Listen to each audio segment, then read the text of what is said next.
वाला मेरा यार है मेरे मन का मोहन तो दिलदार है।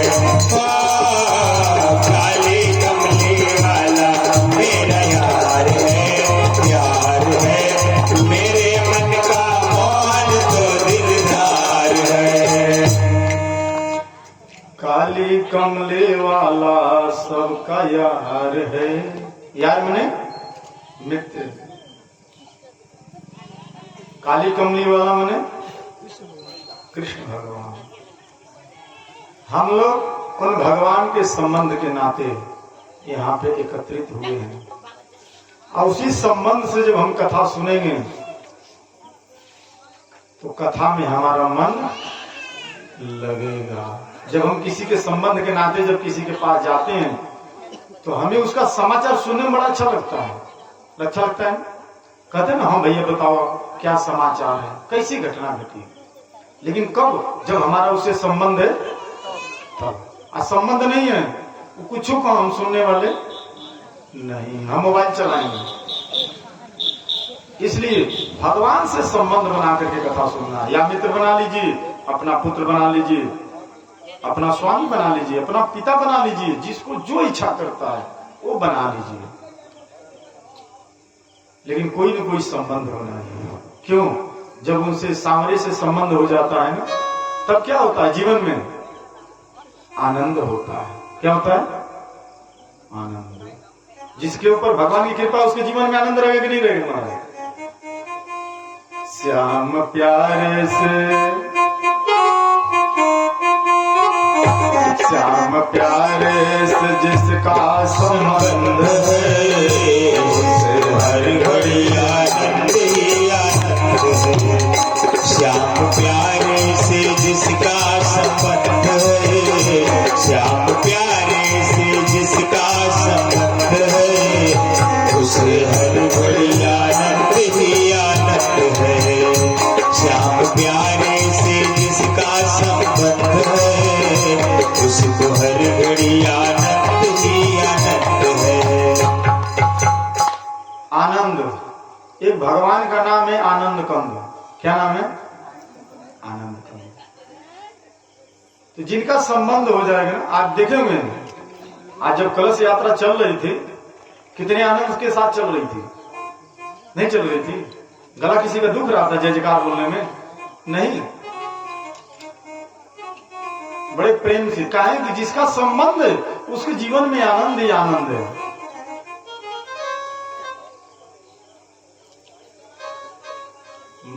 इसलिए भगवान से संबंध बनाना है। और जब हमारा संबंध बन जाएगा ना, तो हम अपने संबंधी का समाचार लेते हैं ना, महाराज? नहीं लेते हैं? तो हम भगवान का तब समाचार लेंगे। तो हम अपने घर में नहीं बैठेंगे, तब घर के बाहर आ जाएंगे। किस लिए? कि हमारे संबंधी, हमारे परमात्मा, हमारे प्रभु की कथा चल रही है। अपने संबंधी का कथा सुनने में, समाचार सुनने में अच्छा लगता है ना। और जिससे प्रेम हो उसकी तो बातें जितनी बार सुनी जाए उतनी बार अच्छा लगता है। लगता है कि नहीं लगता?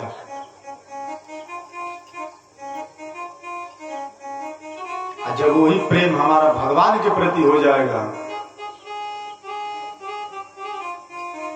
तब जीवन में आनंद ही आनंद हो जाएगा। प्रीत लगा लो कृष्ण से, जिनका दिया चोला है। प्रीत लगा लो कृष्ण चंद्र से, जिनका दिया ये चोला है। प्रीत लगा लो कृष्ण चंद्र से, जिनका दिया ये चोला है। जग वाले क्या देंगे तुझको, देने वाला कन्हैया है। लगा लो चंद से, प्रीत लगा लो। जब सुदामा जी प्रीत लगाए तो मिला कि नहीं मिला? देखी सुदामा की दीन दशा करुणा करके करुणा निधि रोए। पानी परात को हाथ छो नहीं नैनन के जल से पग धोए। भगवान करुणा करके रोए। भगवान का नाम है करुणा। करुणा नाथ है। भरी उनकी आंखों में कितनी है करुणा, ये जाकर के भिखारी सुदामा से पूछो। कितनी करुणा भरी है उनकी आंखों में। भरी उनकी आंखों में, भरी उनकी आंखों में है कितनी करुणा, ये जाकर सुदामा भिखारी से पूछो। ये जाकर सुदामा भिखारी से पूछो। है करामात क्या उनके चरणों के रचने रचने, करामात क्या उनके चरणों की रचने। ये जाकर के गौतम किनारे से पूछो। ये जाकर के गौतम किनारे से पूछो।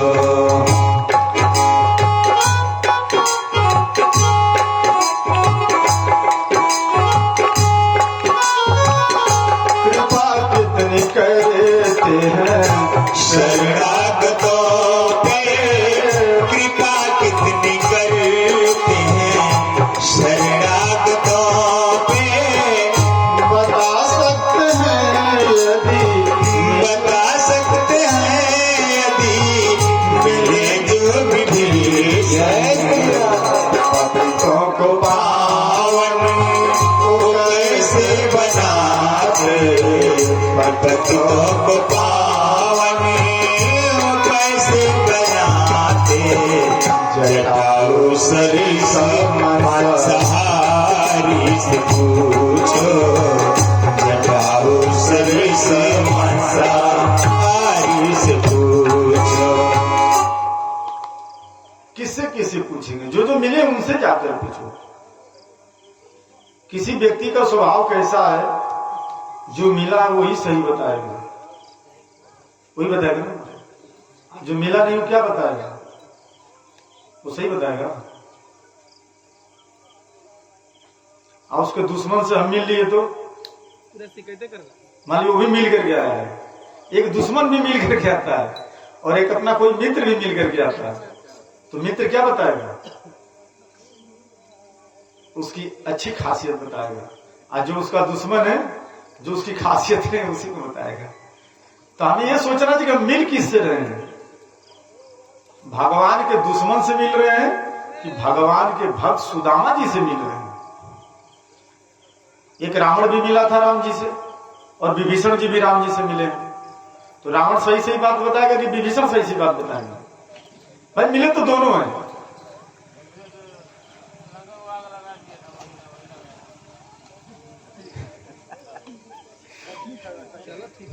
मिले तो दोनों हैं।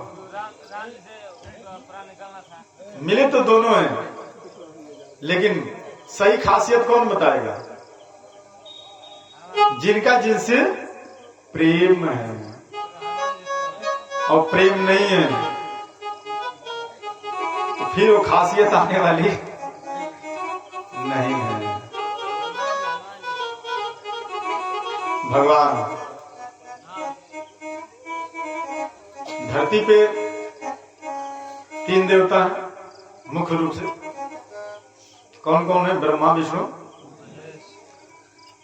3 देवियां मुख्य रूप से हैं, माता सरस्वती, माता लक्ष्मी और माता दुर्गा, काली जी। और 3 नदियां प्रमुख रूप से हैं जिनको त्रिवेणी कहते हैं, गंगा, जमुना। और 3 समय समझते हैं, काल। कौन कौन सा है वो? भूतकाल, वर्तमान काल और भविष्य काल। और और 3 क्या चीज है?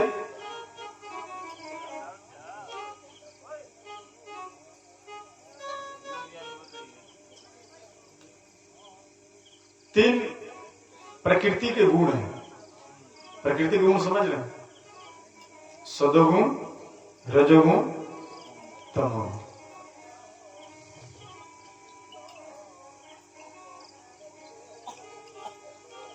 तो भगवान के जो रूप है वो 3 प्रकार के हैं। भगवान के रूप कितने प्रकार के हैं? 3 प्रकार के। कोई बोले कि भगवान का रूप कैसा है? नाम नहीं, रूप। भगवान वेद व्यास जी कह रहे हैं सच्चिदानंद रूपाय सत्य चित्त और आनंद स्वरूप है। सत्य है, चित्त मने चिन्मय है, आनंद मने हमेशा आनंद मानना। ये भगवान का स्वरूप है। आप इसलिए भगवान को देखेंगे तो उनके चेहरे से हमेशा एक मंद मंद मुस्कान आती है ना। और हमारे चेहरे को देख लिया जाए तो मंद मंद मुस्कान आती है? मंद मंद मुस्कान कब आती है चेहरे पे हमारे? जब साधु भाई के घर जाएंगे तब। साधु भाई के घर जाएंगे तो 300 रुपये किलो वाली मिठाई लेकर जाएंगे, उससे कम का नहीं। अब भगवान के मंदिर में जाएंगे तो क्या लेकर जाएंगे? लच्छीदान। ये महाराज भगवान का मूल्य इतना कम हो गया है?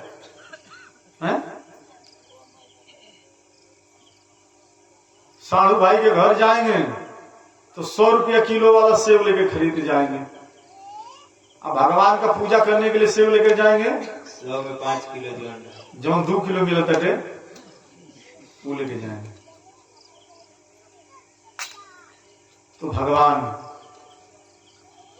के 3 रूप है, सत्य चित्त आनंद।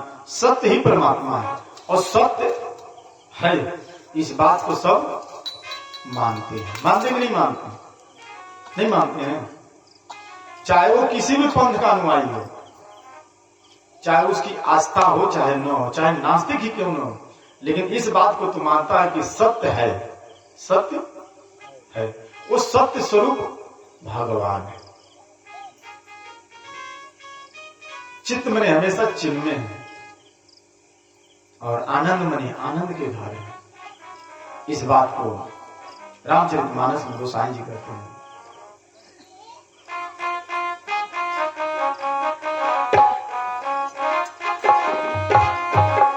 मंगल भवन मंगल हारी मंगल भवन मंगल हारी।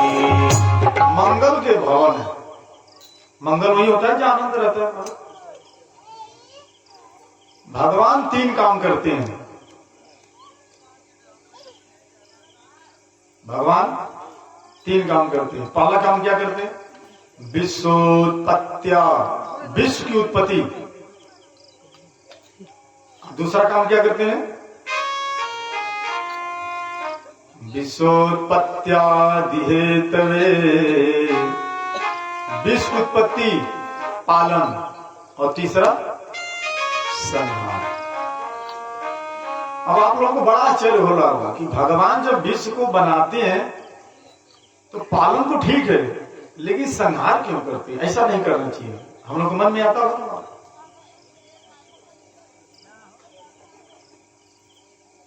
आप ये समझ लीजिए,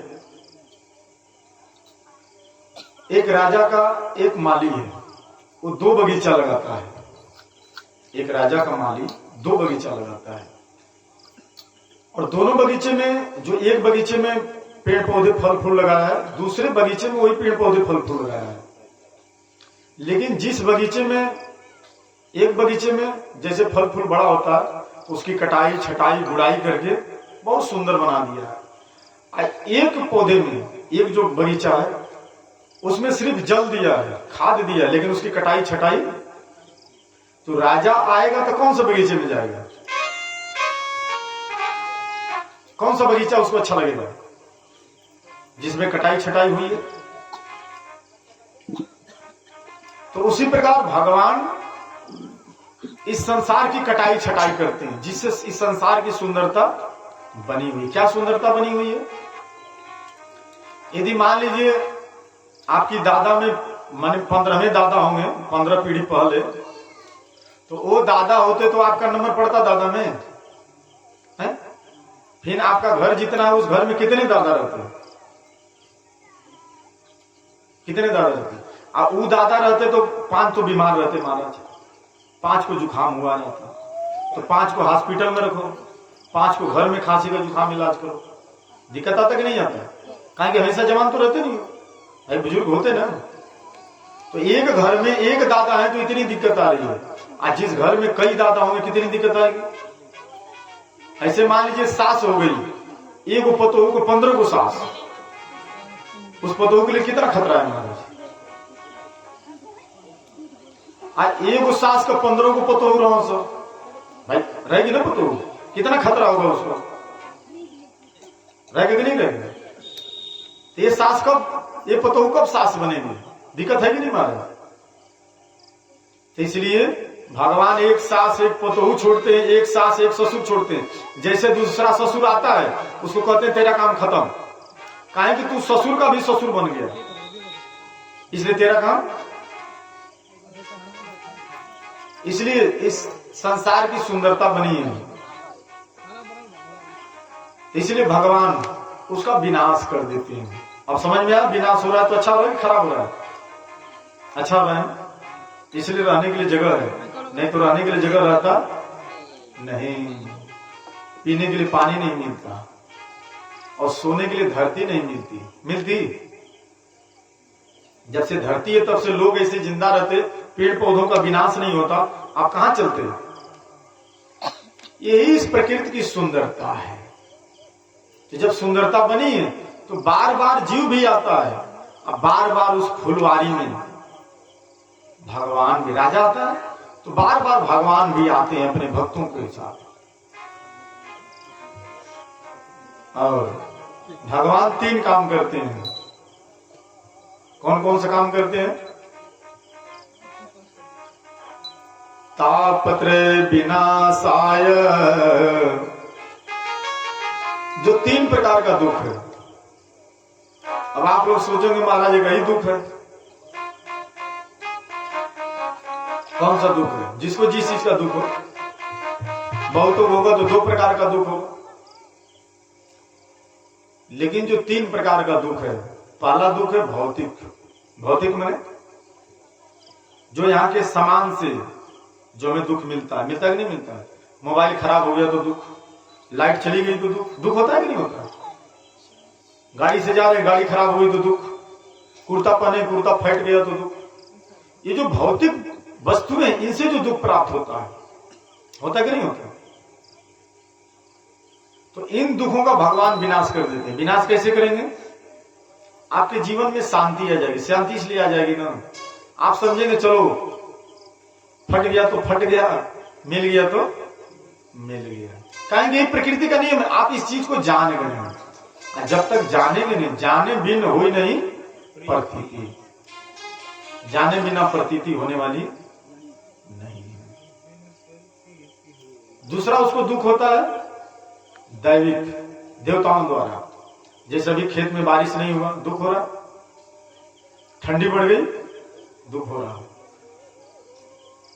बीमारी हो गई शरीर में, दुख हो रहा, इसका भी भगवान विनाश कर देते हैं। और तीसरा दुख होता है आध्यात्मिक। आध्यात्मिक माने हमें यही पता नहीं कि हम कौन हैं, कहां से आए हैं और कहां। किसी से पूछा जाए कि भैया आप कौन है, तो बोलेंगे मैं फलाने के पापा हूं। फिर कुछ देर बाद उससे पूछा जाए कि आप कौन हो, तो बोलेंगे हम उसके दादा हैं। फिर कभी चले गए वो साणु भाई के घर, तो पूछेगा आप कौन है, बोलेंगे हम साणु भाई हैं। नहीं बोलेंगे। कहीं ससुराल में चलेंगे तो बोलेंगे हम जीजा जी हैं। अब उनको समझे मेरे को कौन सी है, कौन है, जीजा है कि साणु है कि किसी के पिता है कि किसी के पुत्र हैं।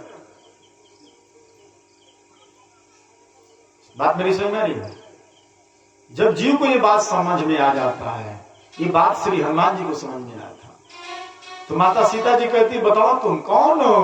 कब? जब मुद्रिका लेकर के भगवान की दी हुई मुद्रिका जब श्री हनुमान जी रात्रि में जब मिले माता सीता को, तो श्री हनुमान जी क्या बोले?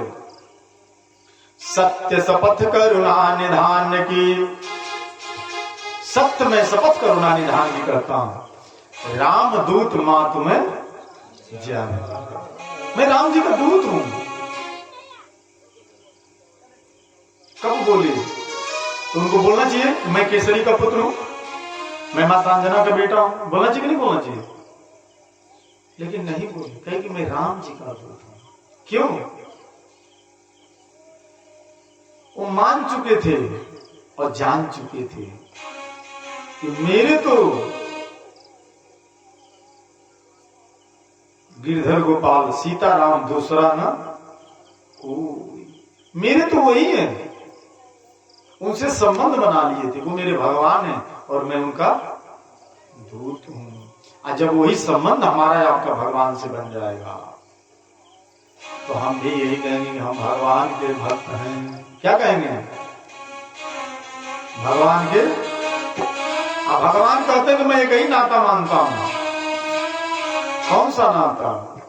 माता सेवरी से कहती है। कब? जब सेवरी मैया कहती है कि मैं तो जात की भिलनी हूं, मैं जात की स्त्री हूं, मुझे बुद्धि ज्ञान नहीं है।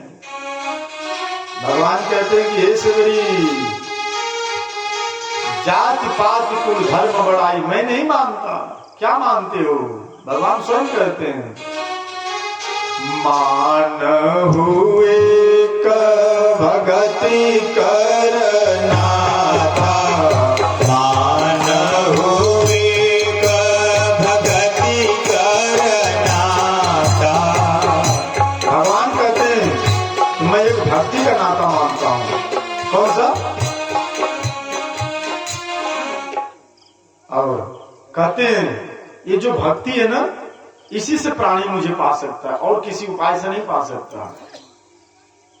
भगति के साधन कहूं बखाने,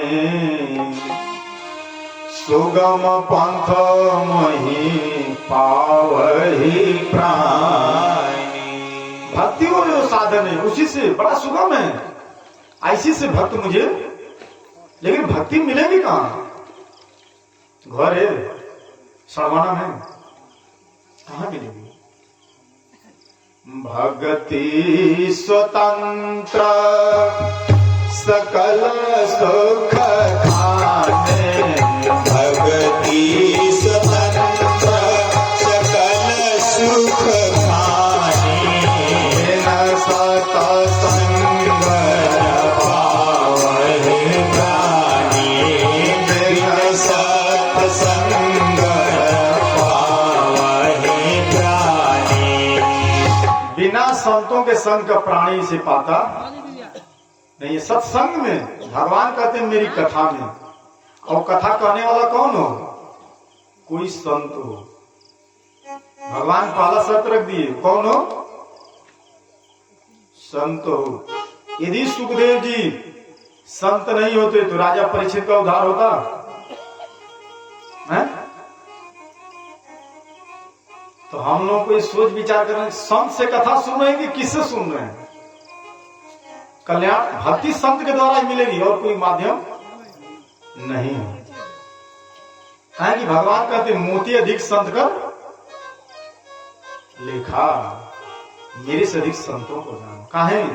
इस बात को विभीषण जी भी कहते हैं कि हे हनुमान जी, अब मोहि भरोसा हनुमंता, क्या बिन हरि कृपा मिले नहीं संता। बिना भगवान की कृपा का संत नहीं मिलते। तो संत कौन है?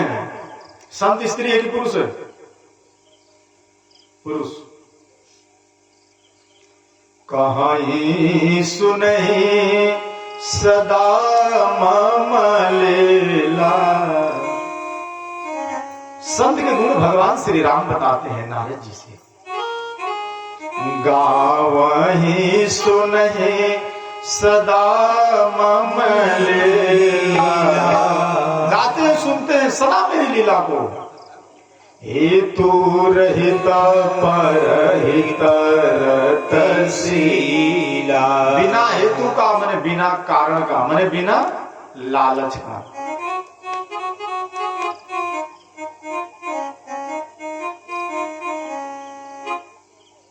कथा यदि लालच से गाई जा रही है कि वो बता सकेला कि सुखदेव जी 100 रुपया लेकर के राजा परीक्षित की कथा सुनो ले हम हैं 100 रुपया उनका सट्टा भइल रहे हैं।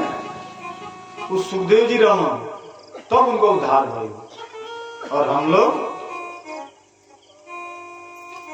संत के मुख से कथा नहीं सुनेंगे तब क्या होगा?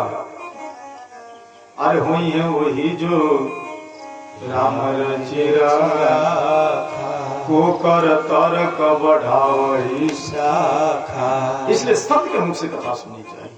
शंकर भगवान भी माता सती के साथ जब गए अगस्त्य ऋषि के आश्रम में गए कथा सुनने के लिए, जब जब कथा गाई है, ये हमारा पुराण और हमारा इतिहास गवाह है, संतों ने कथा गाया है।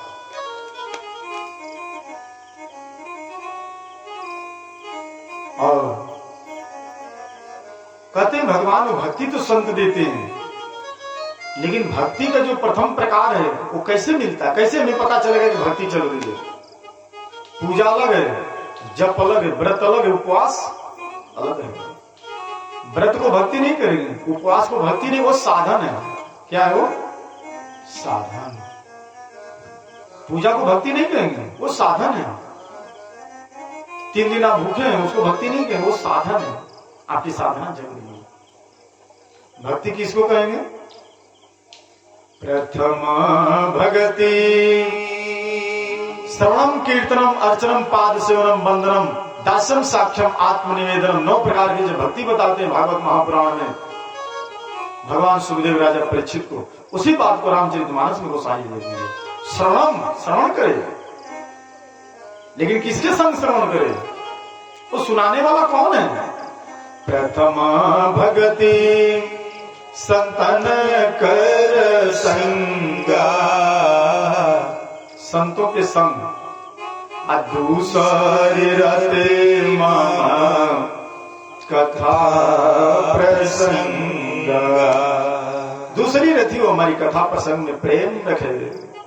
और कई बात गुरु जी ने जो आदेश दिया उस आदेश का, उसके बाद सब काम धीरे धीरे करते रहे। लेकिन पहली दूसरी यही है। और भगवान कहते हैं भगति तात अनुपमा सुख मूला। मिलई जो संत होई अनुकूला।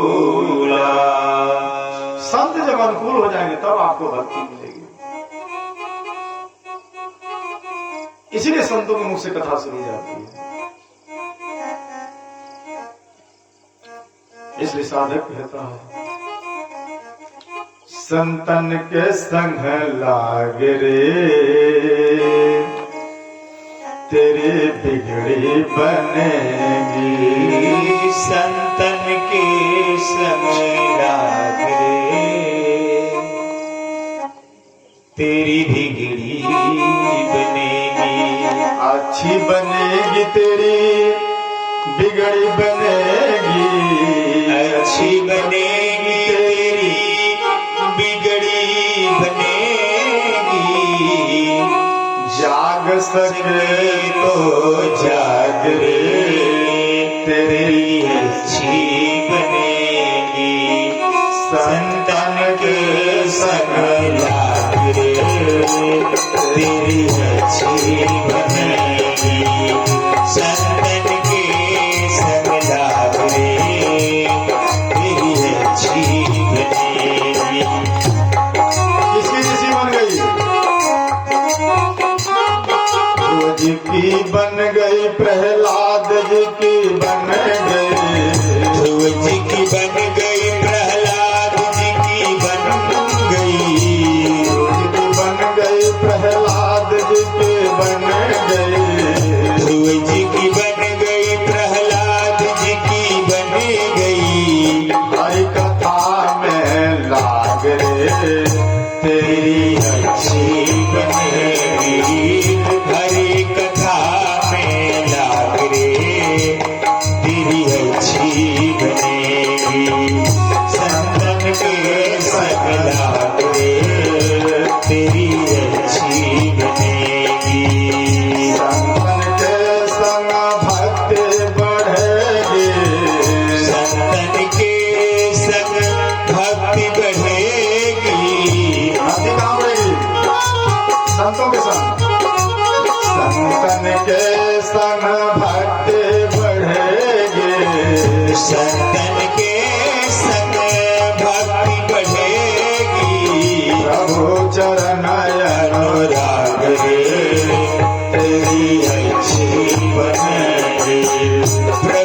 जाग सके तो जागे, तेरी किस्मत जगेगी।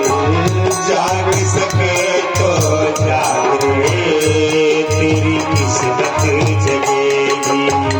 संतन के संग लाग रे, तेरी अच्छी बनेगी।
नैमिषारण्य क्षेत्र में 88,000 महात्मा बैठे हैं। भगवान वेदव्यास जी के शिष्य सूत जी, कौन है? सूत जी, जो पुराणों की कथा संत महात्माओं को नैमिषारण्य क्षेत्र में सुनाते हैं। और भगवान वेदव्यास जी के लड़के हैं जिनका नाम है सुखदेव जी। क्या नाम है? सुखदेव जी भागवत महापुराण की कथा सुनाते हैं सुखताल में राजा परीक्षित को। और सूत जी जो उनके शिष्य हैं, नैमिषारण्य क्षेत्र में 88,000 महात्माओं को 18 पुराणों की कथा सुनाते हैं। बात समझेंगे? तो नैमिषारण्य क्षेत्र में प्रश्न हो रहा है। उन महात्माओं के जो मुखिया हैं, शौनक ऋषि हैं, वो प्रश्न कर रहे हैं सूत जी से। और वही प्रश्न हम सबका भी है। कहते हैं, प्रभु सुताख्या ही कथा सारम मम कर्ण रसायनम। हे सूत जी, हमारे कथा, हमारे कानों के लिए अमृत स्वरूप कथा सुनाइए। किसके लिए? कानों के लिए अमृत स्वरूप कथा। तो जिसका जैसा स्वभाव है उसको कान का अमृत वैसा ही लगेगा। कामी को कामी गीत सुनेगा तो अच्छा लगेगा, अब भोगी को भोग वाला गीत सुनेगा तो अच्छा लगेगा, और भगवान के भक्त को भगवान का भजन सुनेगा तो अच्छा लगेगा। बात समझ में गई? ये भक्त की बात हो रही है। कहते हैं वो कथा कैसी हो हमारा? भक्ति ज्ञान विरागाप्तो विवेको वर्धते महान। भक्ति ज्ञान और वैराग से प्राप्त होने वाले विवेक की वृद्धि किस प्रकार होती है? विवेक माने बुद्धि। कहते वो कथा सुनाई जिसमें भक्ति हो, ज्ञान हो, वैराग्य हो, अब बुद्धि हमारी बढ़े। बुद्धि कहां बढ़ती है? घर है, बाजारी में कौन सी बुद्धि? वह बुद्धि जो भगवान में लग जाए। जहां सुबुद्धि तहां संपत्ति, उस बुद्धि की बात कही, कुबुद्धि की नहीं। जहां कुबुद्धि तहां विपत्ति, हाँ वो वाली कुबुद्धि नहीं, वो बुद्धि है सदबुद्धि की बात कर रहा है। वो सदबुद्धि कहां मिलती है? जैसी होगी संगत वैसी होगी। तो फिर संगत कहां होगी? गोसाई जी कहते हैं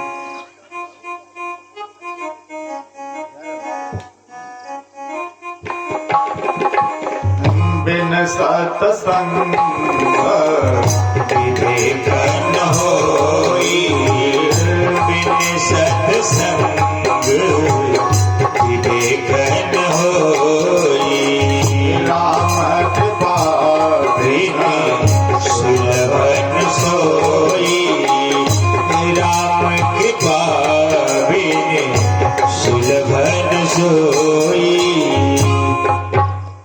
बिना सत्संगों के संग का विवेक यानी बुद्धि होने वाली कौन सी बुद्धि? परमार्थ की बुद्धि।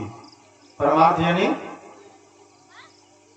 परमात्मा और आत्मा की जो बुद्धि है, जो अभी आप लोगों को हुई है, यदि वो आप लोगों की ऐसी बुद्धि नहीं होती तो आप लोग यहाँ पे नहीं होते। जिनकी ऐसी बुद्धि नहीं है वो कहीं बाहर घूम रहे हैं, और जिनकी बुद्धि ये हो गई है, सदबुद्धि खुल गई है, वो यहाँ बैठे हैं।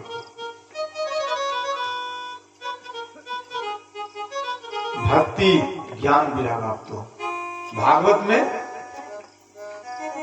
4 अक्षर हैं। कितने अक्षर हैं? 4। भ, ग, व और त। भ से भक्ति, ग से ज्ञान, व से वैराग, और त से तत्वतः। तो तत्वतः कौन है? परमात्मा। जब हमारे हृदय में पहले क्या है कि भक्ति, उसके बाद ज्ञान, उसके बाद वैराग, उसके बाद तत्वतः परमात्मा आएंगे। लेकिन हम लोग पहले ज्ञानी बन जाते हैं। क्या बनते हैं? ज्ञानी।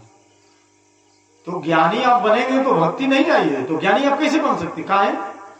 भक्ति के जो पुत्र हैं उसका नाम है ज्ञान। भक्ति माता के जो पुत्र है उसका क्या नाम है? ज्ञान। ज्ञान बड़ा लड़का है, वैराग छोटा लड़का है। पहले आपको ज्ञान होगा, पहले माता आएगी, भक्ति माता आएगी तभी तो पुत्र होगा ना हमारा।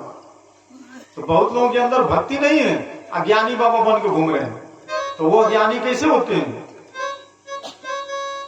अपने भी फंसते हैं और दूसरे को फंसाते। कैसे? अधजली गगरी छलकत, बस उनका खतरा ही रहता है। वो क्या करेंगे? आधा बुरा ज्ञान क्या कहेगा? वेद से विरोध करेगा, सनातन धर्म का विरोध कर देगा, अपनी परंपरा का विरोध करेगा, और इतना नहीं विरोध करेगा, अपने माता पिता का विरोध कर देगा। काहे कि उसका जो ज्ञान है अधूरा है, भक्ति नहीं आई है। उसके बाद उसके अंदर वैराग आता है, तब उसके हृदय में परमात्मा आते हैं। यही क्रम है। कहते हैं माया मोह निराश्य वैश्विक कृति धर्म। ये जो माया है ना, मोह है, वैष्णव यानी जो भगवान के भक्त हैं, कैसे पीछा छुड़ाते हैं? माया मोह से पीछा छुड़ाना चाहिए कि नहीं छुड़ाना चाहिए? यदि माया मोह से पीछा नहीं छूटेगा तो हमारा कल्याण होने वाला नहीं। और कहते कोई ऐसा शाश्वत साधन बताइए ना जो सबसे अधिक कल्याणकारी हो, और पवित्र करने वालों में भी पवित्र हो। और क्या हो? कृष्ण प्राप्ति करम सस्वत साधनम तदताधुना। भगवान श्री कृष्ण की प्राप्ति करा दे, इसलिए हमें ऐसा साधन बताइए।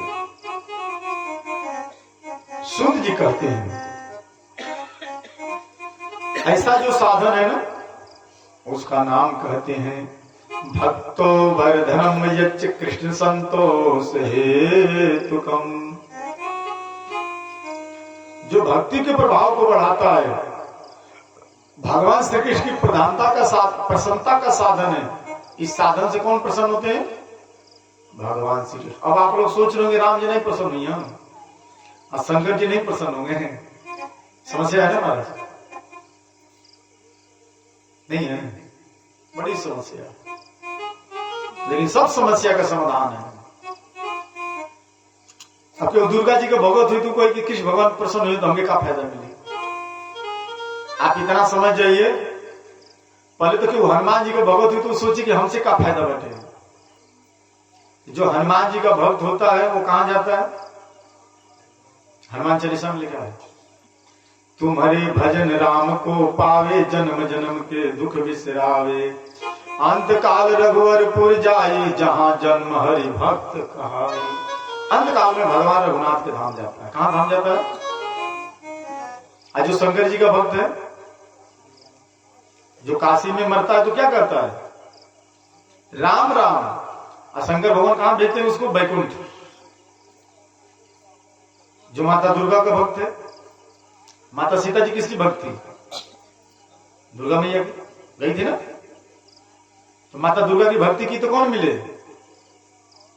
जय जय गिरिवर राज किशोरी, जय महेश मुख चंद चकोरी। तो माता ने क्या आशीर्वाद दिया? सुन सिय सत्य असीस हमारी, पूजे मन कामना तुम्हारी। कौन सी कामना? मन जाहिरा चाहे मिलहि सोबर, सहज सुंदर सावरो, करुणा निधान सुजान शील स्नेह जानत रावरो, यही भांति गौरी शेष सुन सिय सत्य। यही भांति जब वरदान मिल गया, मन में जो जिस सांवले को रच रखा वही मिलेगा, सहज सुंदर। आज जब गोपियों ने माता कात्यायनी का व्रत किया, इसी कार्तिक पूर्णिमा में भगवान उनको दर्शन दिए थे। ये कार्तिक पूर्णिमा आ रही है जिस दिन महारास हुआ था। अद्भुत है इस कथा के संयोग का, जो कथा चल रही है ना, अद्भुत संयोग बैठा है। आज की तिथि कौन सी है? अष्टमी। कौन सी है? अष्टमी की सप्तमी है? अष्टमी है। भगवान श्री कृष्ण कौन सी तिथि में आए थे? हैं? कौन से दिन आए थे?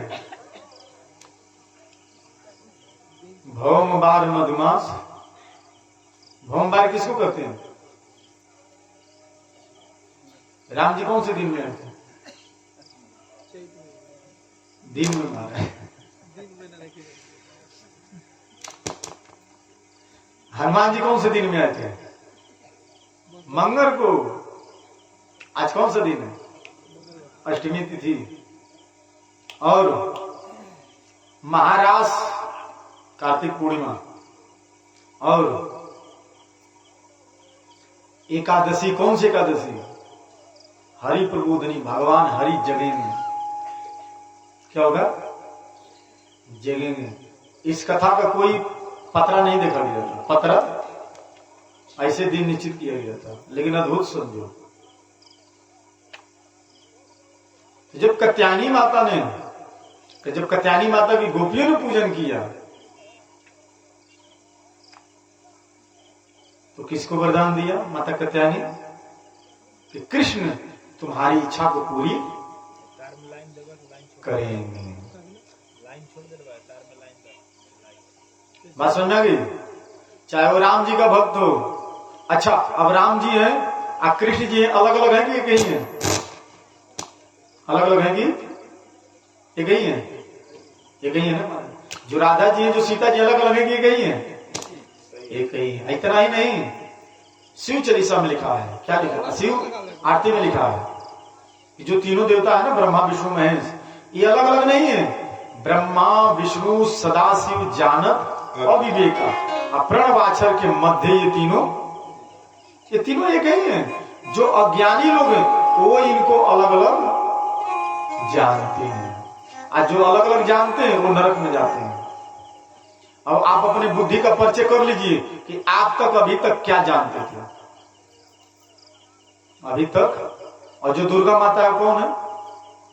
देवी भागवत में लिखा है, दुर्गा माता कहती है मेरे में और पर ब्रह्म परमेश्वर में कोई भेद नहीं है।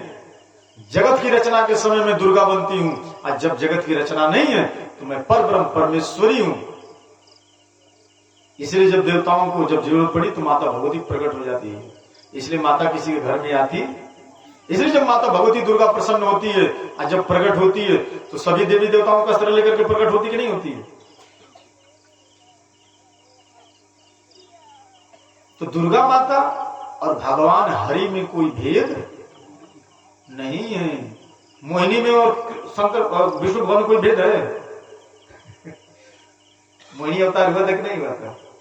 हुआ था? नहीं हुआ था। शंकर भगवान भ्रमित हो गए, तो हम आप दुर्गा माता के रूप को देखकर भ्रमित नहीं हो जाएंगे? मधुकैटभ इसी में भ्रमित हुए थे। बात समझ में आ गई? इसलिए जब हम लोग स्तुति गाते हैं कि स्तुति है, कौन सी स्तुति है? यदि मान लीजिए भगवान पुरुष हैं तो उनको कहना चाहिए तुम्हें माता च पिता तुम्हें, भाई पुरुष को पिता कहते हैं ना, माता तो नहीं कहेंगे। और यदि माता है तो तुम्हें माता, पिता तुम पिता नहीं कहेंगे। लेकिन भगवान न स्त्री है न पुरुष है, वह जगत के रचैया है। उसी प्रकार माता दुर्गा न स्त्री है न पुरुष है। देवी भागवत में लिखा है हमारे, लेकिन हम लोगों को तो पता है नहीं। हम लोग उसको बुलाकर कथा सुनते हैं। अब किसको बुलाएं, बदनामी हो जाए किसी की, हमें बात नहीं बताएंगे। हम लोग उसको नहीं बुलाते जिससे सुनना चाहिए। का है कि दूर का ढोल बहुत सुहावना लगेगा, आ नदी का ढोल बढ़िया नहीं लगेगा। हाँ, दूर की पत्थर के सब पूजे, घर की पत्थर के पूजी भैया, जेकरी चक्की का आटा खा जाते। यह दुनिया की रीति है। लेकिन आपको हकीकत बात कहां पता चलेगी, जिस चक्की का आटा खाए। काहे को अपना कर्ज चुकाएगा। आज जो सट्टा करके आए अपना कर्ज नहीं चुकाएगा 2 घंटा टाइम पास करके यहां से निकाल देगा। सूत जी कहते हैं इस कलयुग में ना, काल ब्याल मुख ग्रास त्रास निर्णास हे तवे। कलयुग में, कलयुग जीवों के लिए जो इसका त्रास हो रहा है, उसके लिए एक ही शास्त्र है। कौन सा शास्त्र है? श्रीमद् भागवतम शास्त्रम कलो किरणे भासितम। श्रीमद् भागवत शास्त्र है कलयुग में। और कहते हैं कि मन की शुद्धि के लिए एदस्मात् परम किंचन मनः शुद्धे न वेद्यते। लोग कहते हैं क्या करें महाराज, मन शुद्ध नहीं होता। कहते हैं कि मन की शुद्धि के लिए इससे बड़ा श्रेष्ठ कोई साधन नहीं है। तो भागवत महापुराण कब मिलता है हमारे को, कब मिलेगा? शुद्ध जी कहते हैं जन्मांतरे भवेत् पुण्यम तथा भागवतम लभे। जब जन्म जन्म का पुण्योदय होता है तब उसको भागवत शास्त्र की प्राप्ति होती है।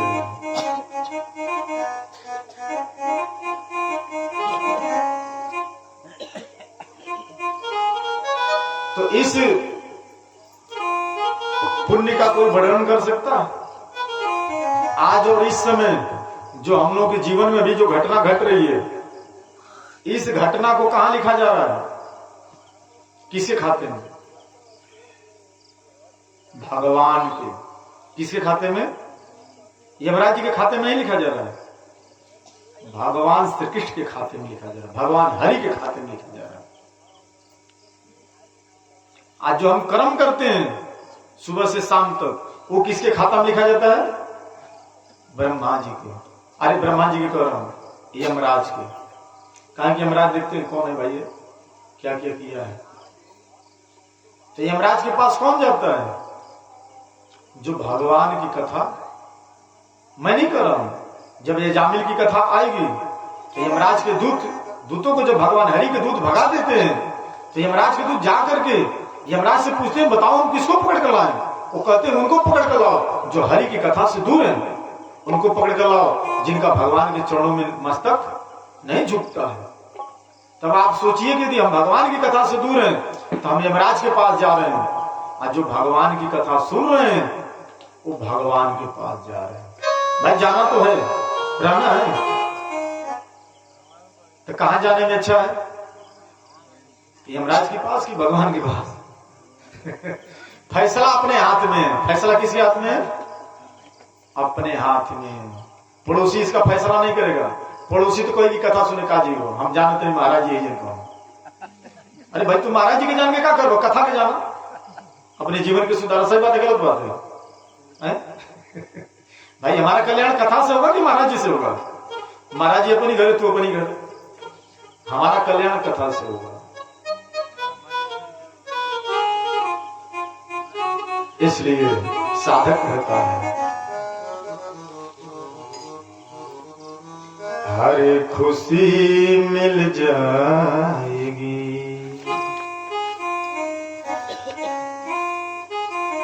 कहाँ खुशी मिलेगी? भगवान की शरण में आने के बाद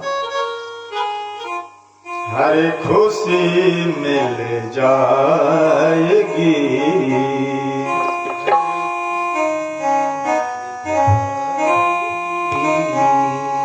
चरणों में झुक जाने के बाद हर खुशी मिल जाएगी। चरणों में झुक जाने के बाद कुछ नहीं बिगड़ेगा तेरा। हरि कथा में आने के बाद कुछ नहीं बिगड़ेगा तेरा।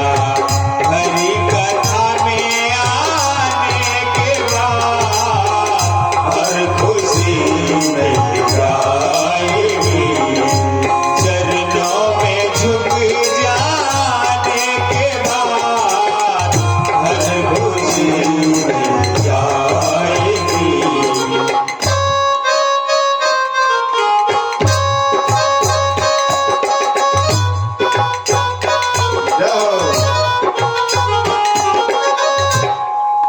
महाराज मंदिर में घंटी का और कीर्तन में थाली का बड़ा महत्व है।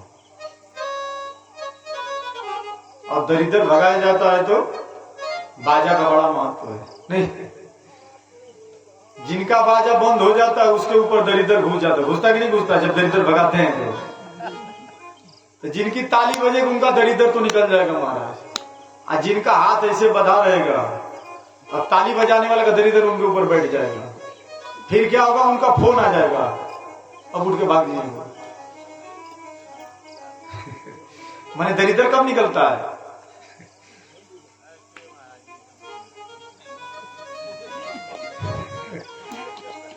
तो मंदिर में घंटी का और कीर्तन में ताली बड़ा महत्व है, इसलिए कीर्तन में ताली बजाया जाता है। और भगवान कहते हैं कि जो कीर्तन में मेरी ताली नहीं बजाते उनको मैं अगले जन्म में ताली बजाने वाला बना देता हूँ। फिर घूम घूम करके ताली बजाते हैं। आज जो कीर्तन में कीर्तन नहीं गाते फिर भगवान कहते हैं कि मैं उनको दादू मेढक बना देता हूँ। क्या बना देता हूँ? मेढक। वो अपने आप अकेले रात भर म्यूजिक सुनाते हैं लेकिन कोई सुनने वाला नहीं रहते। हर खुशी मिल जाएगी।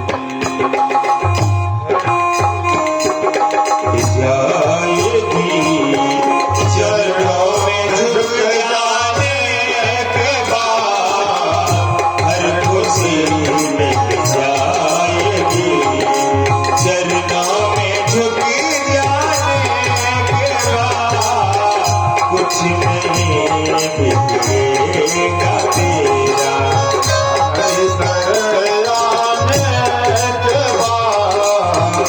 कुछ नहीं बिगड़ेगा तेरा।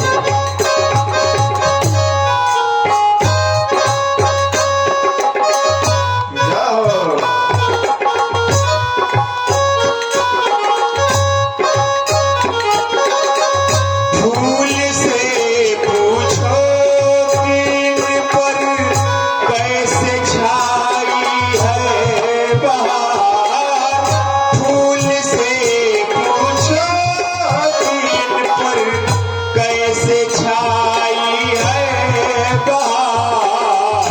कब तलक डालों पे सोया, कब तलक कांटों पे सोया। डाल पर आने के बाद कब तलक कांटों पे सोया। डाल पर आने के बाद हर खुशी मिल जाएगी।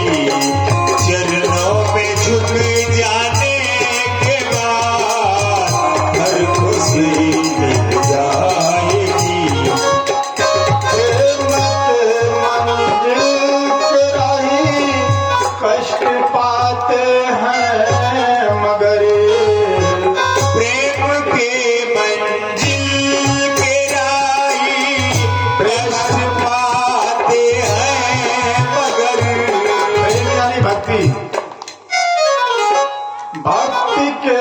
मंजिल के राही कष्ट पाते हैं मगर बीज फलता है सदा, बीज फलता है सदा।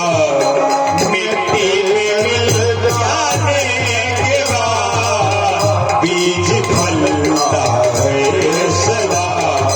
मिट्टी में मिल जाने के बाद कुछ नहीं बिगड़ेगा तेरा, प्रभु शरण आने के बाद कुछ नहीं बिगड़ेगा तेरा।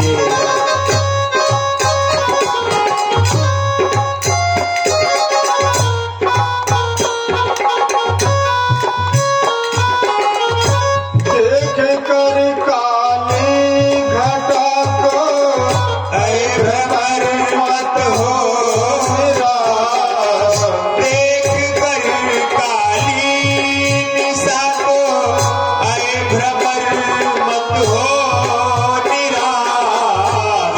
बंद कलियां भी खिलेंगी, बंद कलियां फिर खिलेंगी, रात ढल जाने के बाद बंद कलियां फिर खिलेंगी, रात ढल जाने के बाद कुछ नहीं बिगड़ेगा तेरा, प्रभु शरण आने के बाद हर खुशी मिट जाएगी, चरणों में झुक जाने के बाद हर खुशी मिट जाएगी। भांति रस में डूब कर तो प्रभु का ध्यान करे, भक्ति रस में डूब कर तू प्रभु का ध्यान कर। भक्ति रस में डूब कर तो प्रभु का ध्यान करे, भक्ति रस में डूब कर तू प्रभु का ध्यान कर। इसलिए ध्यान करना है। ध्यान करने का फल क्या मिलेगा? तुझे प्रभु के दर्शन होंगे। कब? तुझे प्रभु के दर्शन होंगे, बंधन कट जाने के बाद तुझे प्रभु के दर्शन होंगे, बंधन कट जाने के बाद हर खुशी मिट जाएगी, चरणों में झुक जाने के बाद कुछ नहीं बिगड़ेगा तेरा, प्रभु शरण आने के बाद कुछ नहीं बिगड़ेगा तेरा। कुछ नहीं बिगड़ने वाला है। कुछ बिगड़ने वाला है? बनने ही वाला है। सूत जी कहते हैं, हे महात्माओं, एक बार नारद जी का मन बहुत उदास था। बद्री नारायण आश्रम में उनके 4 भाई मिले, सनक, सनंदन, सनातन और शरद कुमार। नारद जी व्याकुल होकर के मन उदास है। व्यक्ति का मन उदास कब होता है?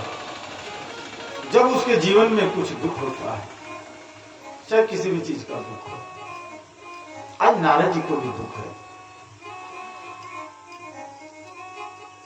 उस सनकादिक ऋषि पूछते हैं नारद जी से, कथम ब्रह्म दीन मुख कुतः चिंता चातुरो भवान। हे ब्राह्मण, आपका मुख उदास क्यों है? आप इतने चिंतित कैसे हैं? त्वरितम गम्यते कुत्र, इतनी जल्दी जल्दी कहां जा रहे हैं? और आपका आगमन कहां से हो रहा? नारद जी कहते हैं कि जो मेरे दुख का कारण है ना, मैं सर्वोत्तम लोक समझ करके धरती लोक पे गया था तीर्थ करने के लिए। काहे कि तीर्थ कहाँ है? धरती पे। और किस धरती पे? जहां भारत भूमि हो। जितने तीर्थ है मात्र भारत में है। भारत में कहाँ है? जिस देश में गंगा है, जिस देश में मनु शत्रुपा का अवतार है, जिस देश में भाई भरत है, जिस देश में भक्त प्रहलाद है, उसी देश में भगवान का अवतार होता है। जिस देश में सूरज की पूजा की जाती है, जिस देश में कन्याओं को देवी माना जाता है, ऐसा भारत देश है मेरा। उसी भारत देश में भगवान का अवतार होता है। जहाँ डाल डाल पर सोने की चिड़िया करती है बसेरा, ओ भारत देश है मेरा, ओ भारत देश है मेरा, ओ भारत देश है मेरा, ओ भारत देश है मेरा। जहाँ डार डार पर सोने की चिड़िया करती है बसेरा, ओ भारत देश है मेरा, ओ भारत देश है मेरा, ओ भारत देश है मेरा, ओ भारत देश है मेरा।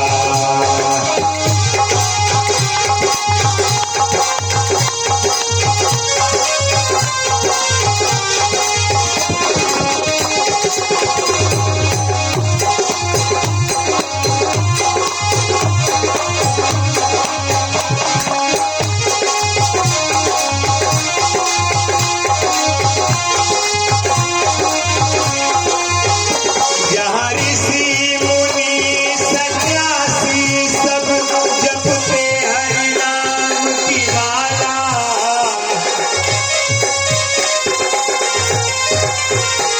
जहाँ ऋषि मुनि सन्यासी सब जपते हरि नाम की माला, जहाँ हर एक बालक मोहन है और राधा एक बाला, और राधा एक बाला, जहाँ सूरज सबसे पहले आकर डाले अपना डेरा, वो भारत देश है मेरा, वो भारत देश है मेरा, वो भारत देश है मेरा, वो भारत देश है मेरा।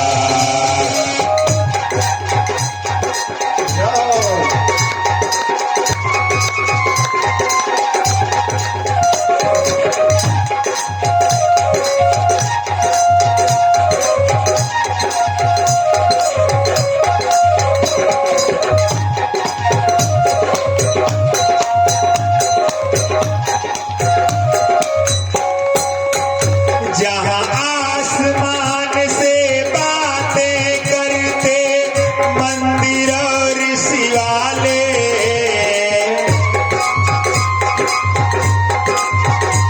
जहाँ आसमान से बातें करते मंदिर और शिवाले, जहाँ कोई नगर में किसी भी घर में कोई न डाला डाले, कोई न डाला डाले, जहाँ सूरज सबसे पहले आकर डाले अपना डेरा, वह भारत देश है मेरा, वह भारत देश है मेरा, मेरा मेरा, वो भारत देश है मेरा, वो भारत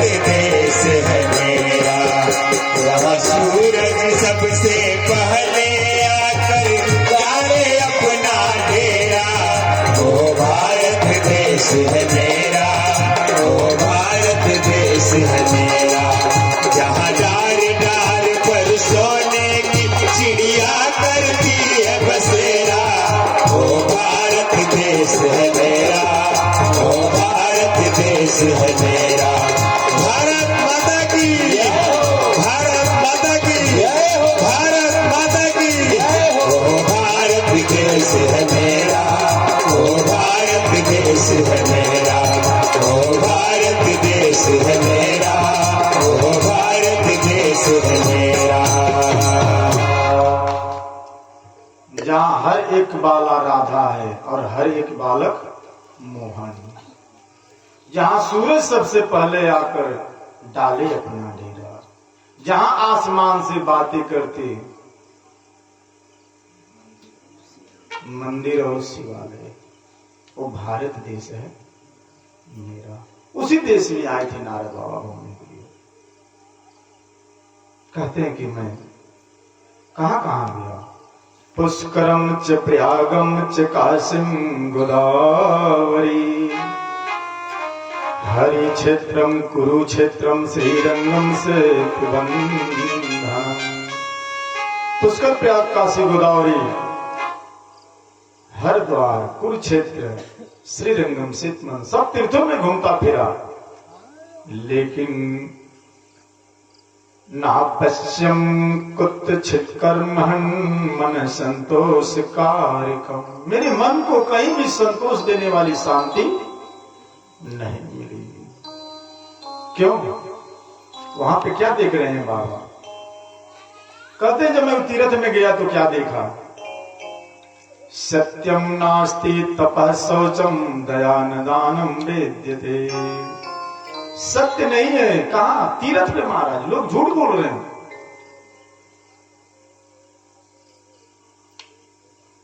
तप नहीं है, शौच बाहर भीतर की पवित्रता नहीं है, न दया है न दान है। कहते हैं कि जो बेचारे जीव है ना, उदम भैरड़ो जीवा वराह का कुटभाषिण, बेचारे जीव केवल पेट पालने में लगे हुए। नहीं लोग कहते क्या करें महाराज, पापी पेट का सवाल है। और असत्यभाषी हैं, झूठ बोलते हैं, आलसी हैं, मंदबुद्धि हैं, भाग्यहीन हैं, उपद्रवग्रस्त हैं। कैसे हैं? उपद्रवग्रस्त।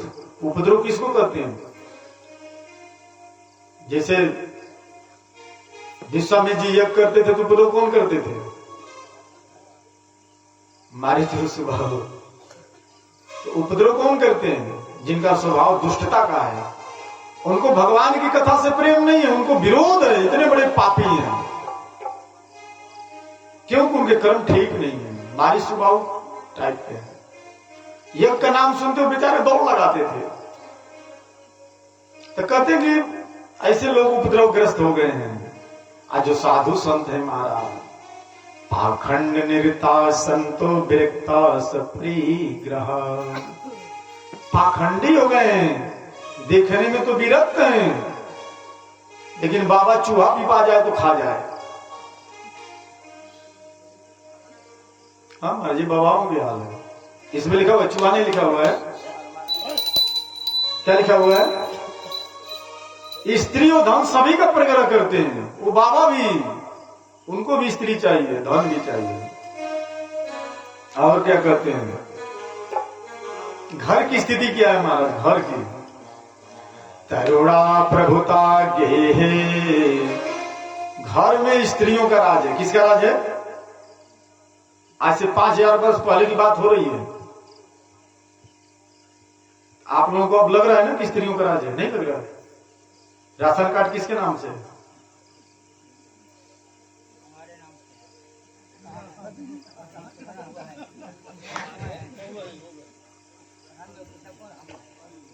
गे सियाल को बुद्धिदायक, साले सलाहकार बने हुए हैं। लड़का के बियाह करे बाद कैसे पूछाई? मामा से, लड़का की मामा से। अब तिलकहरू के ही ना पता चली कि लड़का का बाप किया। और क्या कहते हैं? घर में क्या है? कन्या विक्रयणो, कन्या का विक्रय लोग करते हैं लोभ के कारण। विक्रय माने बेचना, भ्रूण हत्या लोग के कारण होता है। कहते हैं जो आश्रम है ना, विधर्मियों ने आक्रमण कर दिया, माने विधर्मियों ने वहां पर अधिकार कर लिया, दीवारें नष्ट हो गए हैं। इस समय न वहां कोई योगी है, न सिद्ध है, न ज्ञानी है, न सत्कर्म करने वाला है। सारे के सारे साधन कलयुग, जो कलयुग से दग्ध हो गए। कलयुग से कैसे दग्ध हो गए महाराज?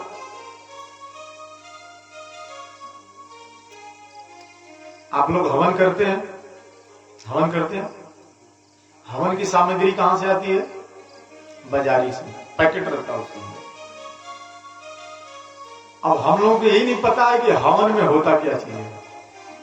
हवन में माने हवन की सामग्री क्या होती है।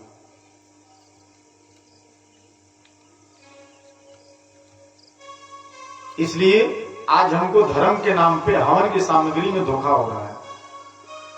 हवन में मुख्य रूप से पहले 5 चीजें होती हैं, उसके बाद आप एक दो उसमें लगा सकते हैं। माने पहली चीज क्या होगी?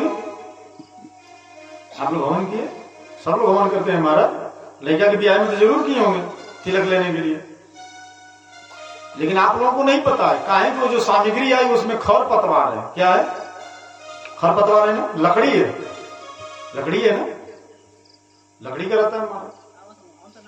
तो हम लोग को यही लगता है कि जो लकड़ी आ रही है ये हवन करने के लिए है। लकड़ी के ऊपर हवन होता है, लकड़ी में हवन नहीं होता है। लकड़ी जो आम की होती है उसके ऊपर हवन होता है, अग्नि प्रज्वलित करके। तो हवन की सामग्री में सबसे प्रथम चीज क्या रहता है? तिल। कौन सा तिल? काला तिल। उसके बाद जौ, चावल, उसके बाद गुड़, उसके बाद घी। ये 5 चीजें अनिवार्य है। तो आपके हवन की सामग्री में 5 चीज है। जो बाजार से खरीद कर आया है उसमें नहीं है, तो हवन कैसे माना जाएगा? स्वाहा स्वाहा बोलते रहिए। हवन क्या होता है? हवन देवताओं का भोग है। क्या है देवताओं का? आप किसी को खिला रहे हैं तो घास फूस खाएगा वो भाई, अन्न तो होना चाहिए ना उसमें। ऐसा क्यों हो गया कि लोगों ने धर्म के नाम पे लोगों को ठगना शुरू कर दिए। हम लोगों को जो ये बात बताएगा कि हवन में क्या चीज होता है, उसको कथा सुनने के लिए नहीं बुलाएंगे। उसको बुलाएंगे जो कहेगा कि बाजारी से हवन सामग्री खरीद कर, काहे को उसको खुद नहीं पता है हवन में ही होता है। इसके अलावा आप कई चीजें उसमें पंचमेवा डाल सकते हैं, खीर पूरी भी लगाते हैं, डालते हैं, हवन करते हैं तो देवताओं के नहीं। तो कहते हैं इस समय न कोई योगी है, देखने में भले योगी लग रहा है लेकिन योगी नहीं है, न तपस्वी है, न सत्कर्म करने वाला। सत्कर्म के नाम पे लोगों को धोखा दिया जा रहा है। जो हवन कर रहे हैं, हवन की सामग्री तो भले शुद्ध कर लो। देवताओं का भोजन है यज्ञ हवन। तो लोग उस यज्ञ को जानते क्या समझ रखे हैं? ये वो टोटल समझ रहे हैं, कोई करो। अरे भाई करना है तो क्या करना है, इसको चीज को जानिए। कहा कि सत्कर्म कोई नहीं करना चाहता। कहते हैं इस तरह ये क्यों हो रहा है? मात्र इसका दोषी कलयुग है। कौन है? कलयुग। जैसा राजा वैसी प्रजा। कहते कि मैंने एक आश्चर्य देखा, घूमते घूमते मैं जमुना तट पे गया, वृंदावन घाट पे, जहां गोपियों की भक्ति के प्रभाव से भगवान श्री कृष्ण की बहुत सी लीलाएं हो चुकी है। कहते हैं जब वहां मैंने गया एक बड़ा आश्चर्य देखा। एक स्त्री खिन्न मन से बैठी हुई थी, उसके पास 2 वृद्ध पुरुष लेटे हुए हैं, जोर जोर से सांसें ले रहे हैं, रो रहे हैं, लेकिन उनकी निद्रा, उनकी जो जमाई है दूर नहीं हो रही है। और वहां बहुत सी स्त्रियां बैठ करके उसको सांत्वना दे रही है। और जो स्त्री है ना, चारों दिशाओं में देख रही है परमात्मा को, लेकिन कोई भी उसका रक्षक नहीं दिखाई दे रहा। कहते कि मैंने देखा कि यहां बहुत सी माताएं बैठी हुई हैं, स्त्रियां बैठी हुई हैं। मैंने आश्चर्यवश वहां गया, लेकिन फिर मैंने विचार किया कि इन स्त्रियों के बीच में मेरा क्या काम। जो साधु महात्मा होते हैं, साधु महात्माओं को स्त्रियों से दूर रहना चाहिए, और जो स्त्रियां हैं उनको भी साधु महात्माओं से दूर रहना चाहिए। काहे कि ये परंपरा है। कोई भी स्त्री वो पर पुरुष का पैर नहीं छूना चाहिए। पर पुरुष समझ रहे हैं? पर पुरुष उस स्त्री का उसके पति को छोड़ करके, उसके माता पिता को छोड़ करके और उसके भाई को छोड़ करके हर एक पुरुष उस स्त्री के लिए पर पुरुष है। और पर पुरुष को ध्यान रखना चाहिए कि किसी भी स्त्री से अपना पैर नहीं छुआना चाहिए, दोष लगता है। इसलिए हमारे यहाँ नियम है प्रणाम करने की, है ना महाराज? श्री राम में सब जग जानी करो प्रणाम जोर जो, हाथ जोड़ करके प्रणाम करते, हमारी परंपरा है। नारद जी कहते हैं, जब मैं वहां से जाने लगा वो युवती खड़ी हो गई, कहती है भो भो है साधो क्षणम तिष्ठ मचिंता मपेनास्य। हे महात्मा जी, क्षण भर रुक जाइए और मेरी चिंता को दूर कर दीजिए। कहती है महात्मा, आपका दर्शन बड़ा दुर्लभ है। दर्शनम तव लोकस्य सर्वथा परम परम। आपका जो दर्शन है ना सभी पापों का नाश करने वाला है। नारद जी का दर्शन, संतों का दर्शन सभी पापों का नाश करने वाला है। इसलिए साधक कहता है, जब संत मिलन हो जाए तेरी बाणी हरि गुण गाए, अब इतना समझ लेना अब प्रभु से मिलन होगा, अब हरि से मिलन होगा, अब श्याम से मिलन होगा, अब कृष्ण से मिलन होगा, अब श्याम से मिलन होगा। जब संत मिलन हो जाए सुना हरि गुण गाए, तब इतना समझ लेना अब प्रभु से मिलन होगा। अब भगवान से मिलन होगा। मन ना घबराए, नैनों से आंसू आए, अब मुख से हरि नाम आए, तब इतना समझ लेना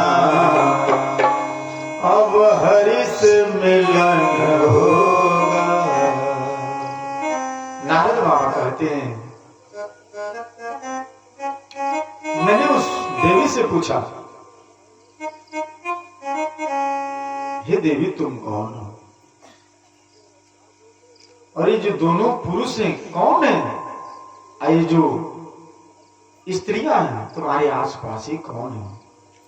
वह युवती बोल रही है, बाबा अहम भक्ति रीते ख्याता इमो में तनयो मतो। मेरा नाम भक्ति है,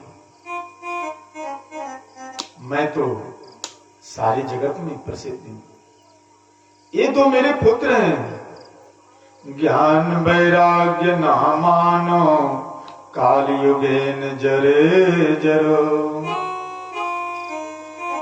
मेरे पुत्र हैं ज्ञान और वैराग, समय के फेर से जर्जर यानी बुजुर्ग हो गए हैं, वृद्ध हो गए हैं। और ये जो देवियां देख रहे हो ना, ये गंगा आदि नदियां हैं, मेरी सेवा के लिए आई हैं। भक्ति माता की सेवा सारे तीर्थ करते हैं, कहते हैं कि सब देवियां मेरी सेवा के लिए आई हैं। मैं साक्षात देवियों के द्वारा सेवित होने पर भी मुझे सुख और शांति भक्ति माता कह रही है, क्योंकि उसके पुत्र बुजुर्ग हो गए, माता जवान हो, अब पुत्र बुजुर्ग हो तो कौन से माता को सुख मिलेगा। भक्ति माता कह रही है, मैं द्रविड़ देश में उत्पन्न हुई, कर्नाटक में पली बढ़ी, उत्पन्ना द्रविड़े साहम वृधे कर्नाटके गता। गुजरात में मुझको बुढ़ापे ने घेर लिया, अघोर कलयुग में पाखंडियों ने मुझे अंग भंग कर दिया। हारन का आवाज कम कर, हारन हारन का, पाखंडियों ने क्या कर दिया? हारन का आवाज कम कर, अंग भंग कर दिया। म्यूजिक दिया, अंग भंग कर दिया।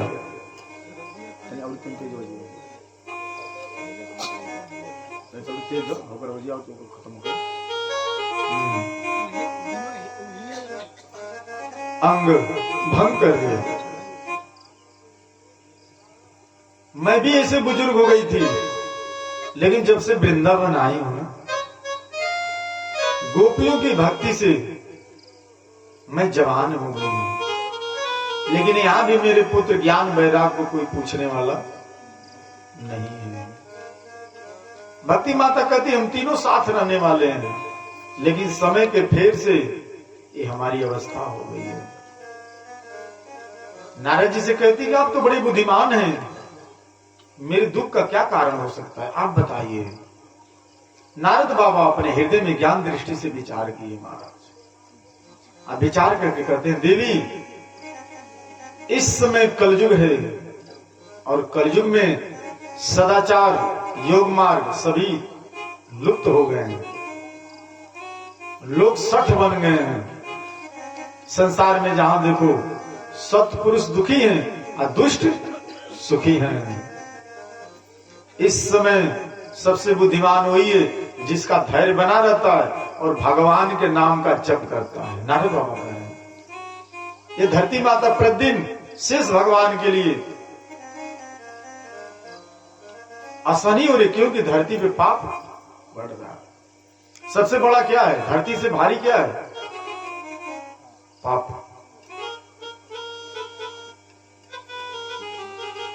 नारद जी कहते हैं कि हे देवी, यहां न धरती पे कुछ छूने योग्य है न देखने योग्य है।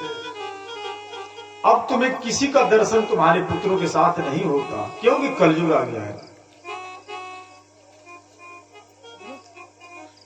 ये वृंदावन धन्य है, धन्यम वृंदावनम तेन भक्ति नृत्यति यत्र च। ये धन्य है वृंदावन, जहां भक्ति माता सर्वत्र नृत्य कर रही है।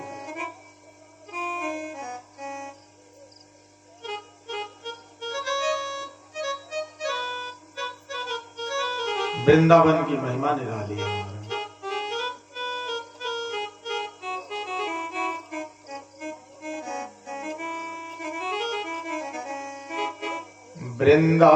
वृंदावनेश्वरी राधा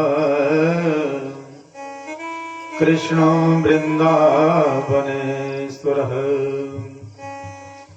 जीवने धने नित्यं राधा कृष्ण गतिरी मम।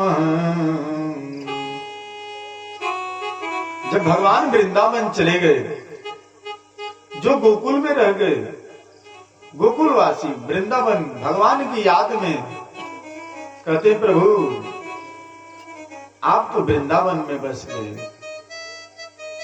और हम गोकुल में रह गए, हमारी उम्र गोकुल में बीत गई। प्रभु आप बसो वृंदावन में, मेरे उम्र बीत गई गोकुल में। प्रभु आप बसो वृंदावन में, मेरी उम्र बीत गई गोकुल में। आप बसो वृंदावन में, मेरे उम्र बीत गई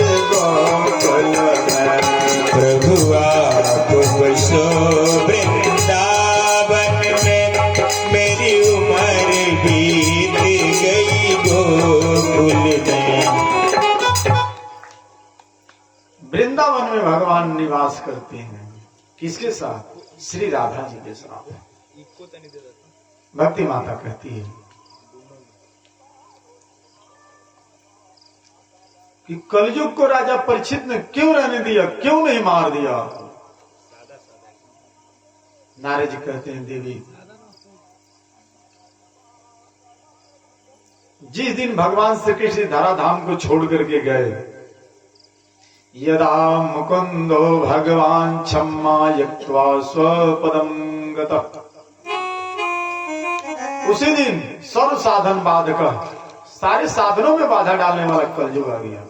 कलयुग आपको हर साधन में बाधा डालेगा। कलयुग क्या करेगा? हर साधन में बाधा डालेगा।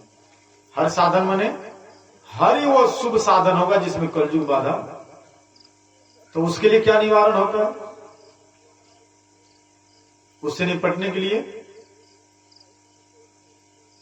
उससे निपटना है तो बाएं भुजा असुर दल मारे, दाहिने भुजा संत जन तारे, जय जय जय हनुमान उचारे।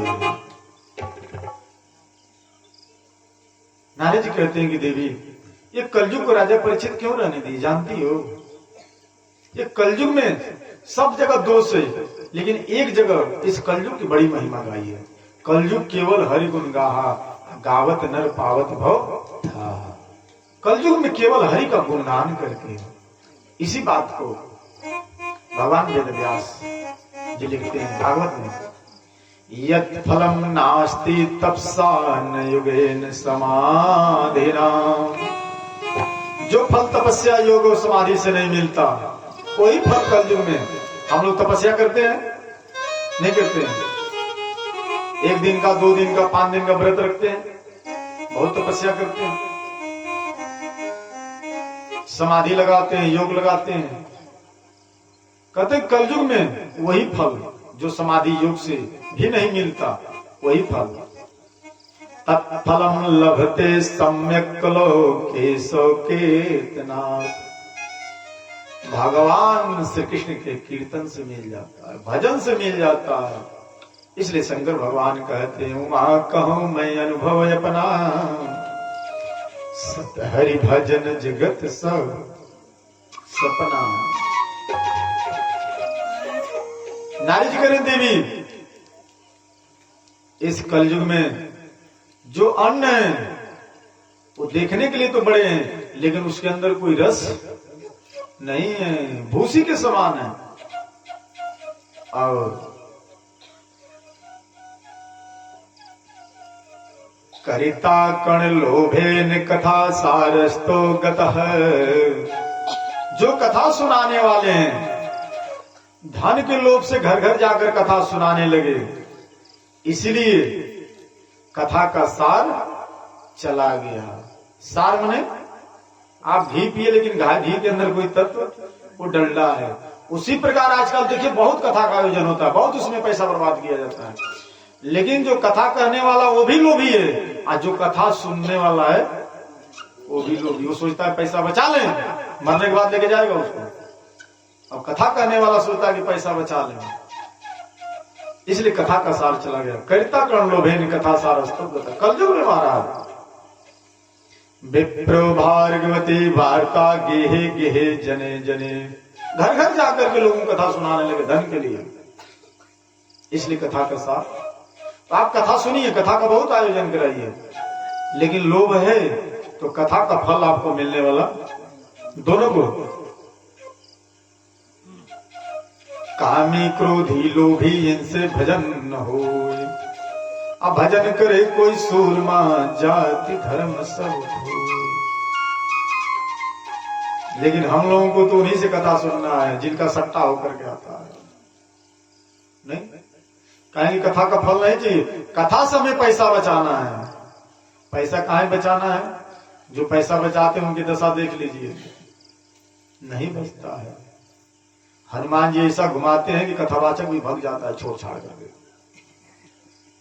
क्योंकि जहां नियत आपकी अच्छी नहीं है, जहां आपकी नियत में खोट है, वहां भगवान भी बर्दाश्त करने वाले नहीं है। भगवान बर्दाश्त करेंगे नहीं, ऐसा कभी इतिहास में नहीं हुआ है। नियत में तेरी खोट है दुनिया निहार ले। जिस जिसने किया यार वो उनका घर देख लो, और उनके सामने आता है, लेकिन फिर भी भैंस के आगे बीन बजाओ भैंस, नहीं समझ में आता है लोगों को। इससे धर्म की हानि होती है। इसलिए किसी भी चीज का निर्णय सोच समझ करके लेना चाहिए। इससे हमारे कुल पे, हमारे समाज में इसका क्या प्रभाव पड़ेगा। लेकिन नहीं, हम तो ठहरे परदेसी हो गए। सुबह पहली गाड़ी से निकल जाते हैं, फिर वो जिंदगी में मिलने वाले नहीं है। लेकिन यहाँ के महाराज जी तो रोज रोज मिलेंगे महाराज नहीं मिलेंगे। इसलिए कहते हैं कि धन के लोभ से कथा घर घर में सुनाने लगे, इसलिए कथा का सार चला गया। उसका जो फल मिलना चाहिए नहीं मिलता, उल्टा हो जाता है। इससे क्या होता है मां? अत्रुग्र भूणि कर्मणो नास्तिका रो जना। अत्यंत घोर कर्म करने वाले नास्तिक नारकी पुरुष नरक में जाएंगे।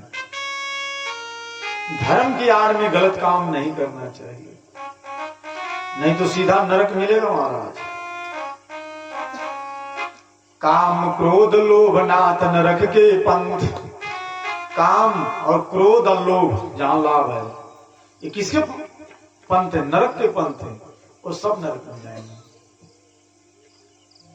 और कहते हैं कि मन पे काबू न होने कारण, लोभ दंभ और पाखंड का आश्रय लेने कारण, और शास्त्र का अभ्यास न करने कारण ध्यान का फल मिट जाता है। यही दशा जो विद्वान है उनकी हो गई है।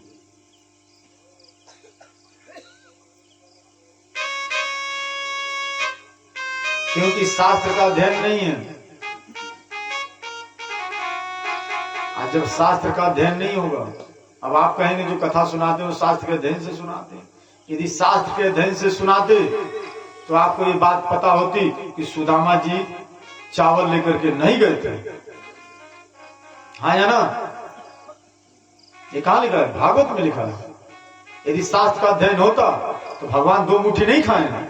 ये कहां लिखा है? भागवत में लिखा है। लेकिन हम लोग यही सुने। ये गलती किसकी है? यदि शास्त्र का अध्ययन होता तो सही बात बताया जाता, गलत बात बताया जाता।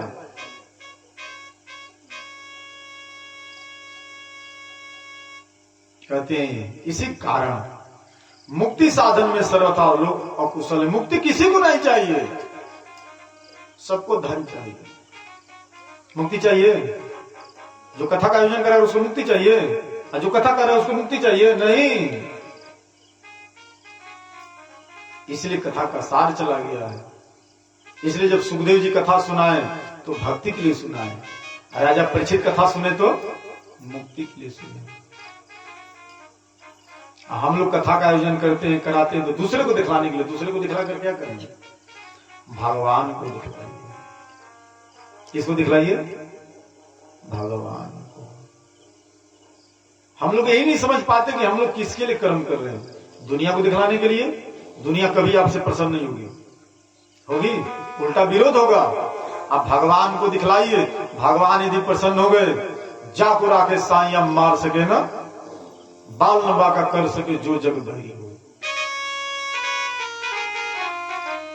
तो भगवान की प्रसन्नता के लिए कर्म करिए, दुनिया की प्रसन्नता के लिए नहीं। दुनिया तो आपको गाली देगी। आप फ्री का दूध बेचिए, आपको 9 गाली मिले तो बताइए हमसे।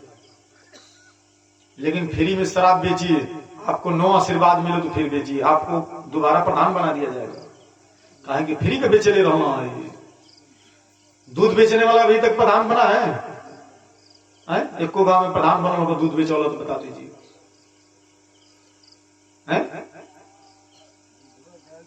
क्योंकि हमें मुक्ति नहीं चाहिए। हमें क्या चाहिए? क्या चाहिए? हमें नहीं चाहिए मुक्ति। तो जब मुक्ति की इच्छा से कथा सुनेंगे, जब हम अपने शरीर के स्वस्थ की इच्छा से दूध पिएंगे, और शरीर को जब बर्बाद करना रहेगा तो दूध नहीं पिएंगे। फैसला आपका, निर्णय आपका। जो पिएंगे, जो खाएंगे, वैसा ही आपका मन होगा, वैसा ही आपका विचार होगा, वैसा ही आपका चाल चलन और व्यवहार होगा। जैसा खाए अन्न वैसा ही होए मन, और जैसा पिए पानी वैसी होए वाणी। तो अन्न को शुद्ध किया जाता है और पानी को भी शुद्ध किया जाता है। पानी तो आज अशुद्ध हो गया है, नहीं हो गया महाराज? गंगा जी में डाल देंगे तो गंगा जी का रूप बदल लेगा। एक चीज में पानी डालते हैं, लोग डालते हैं ना दारू में पानी मिलाकर, वो शुद्ध नहीं होने वाला है। लेकिन वही पानी यदि दूध में पड़ गया तो दूध अभी भी शुद्ध है। तो शुद्ध हमको क्या करेगा? भगवान की कथा। कहते संप्रदाय अनुसार न ही वैष्णवता कुत्र संप्रदाय सुरा। संप्रदाय के अनुसार कहीं भी वैष्णवता देखने को नहीं मिलती। वैष्णवता समझ रहे हैं? संप्रदाय होता है यदि हम सनातन है तो सनातन परंपरा से हमको गुरु दीक्षा मिलनी चाहिए और हम सनातन परंपरा को मानने वाले हैं। कौन सी परंपरा से? सनातन। सनातन माने हिंदू धर्म से। यदि हम हिंदू हैं तो हिंदू के अनुसार हमें गुरु मिलना चाहिए। हिंदू पद्धति से हमारा गुरु होना चाहिए और हिंदू पद्धति से हमारा जीवन जीना चाहिए। वही सनातन है। कहते कि ऐसा कहीं नहीं मिल रहा है, सब जगह देखो विपरीत स्वभाव मिले। कलयुग में माना, इसलिए क्या हो गया है? एवं प्रलता प्राप्त वस्तु सार स्थले स्थले। वस्तुओं का सार चला गया है। क्या चला गया है? सार। इसलिए कहते नारद बाबा, देवी अयम तू युग धर्मो ही वर्धते कस्य दोषम।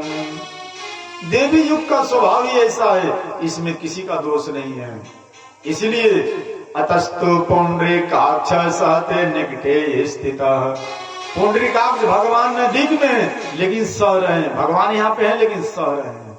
क्या कर रहे हैं? सह रहे हैं। क्यों सह रहे हैं?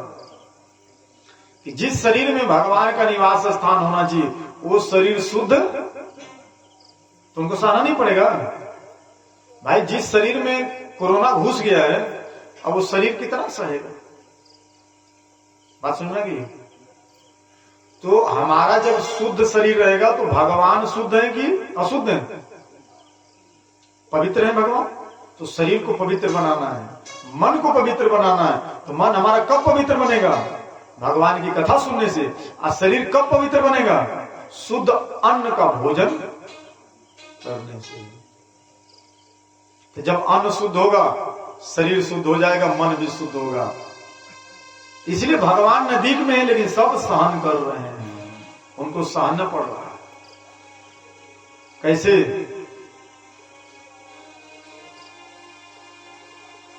तार यहां पे रखा हुआ है ऐसे ही, लेकिन उस पे कार्बन लगा हुआ है, करंट आएगा नहीं है ना? तो कार्बन क्या है? उस तार के ऊपर जो गलत पदार्थ है वो चिपक गया है, वही है ना? लेकिन उस ज्यादा नहीं है, बस नॉर्मल है। जब तक उसको रगड़ेंगे नहीं वो फिर करंट पकड़ेगा नहीं। कार्बन न लगे उसके लिए उसको जोर से पिलास से दोनों तार को ऐंठा जाता है ना, और ऐसे चपकाए रखेंगे तो कार्बन पकड़ेगा। उसी प्रकार यदि हम सनातन धर्म से ऐसे बस ऐसे टच में रहेंगे तो कार्बन पकड़ेगा, हमारी बुद्धि खराब होगी। लेकिन जिस दिन ऐसे ऐंठ लेंगे माने चिपक जाएगा, उस दिन हमारे जीवन में कार्बन यानी दुष्प्रवृत्ति आने वाली नहीं है। इसीलिए लिपट जाइए, भगवान को अपना मान जाइए। मेरे तो गिरधर गोपाल, दूसरों न को।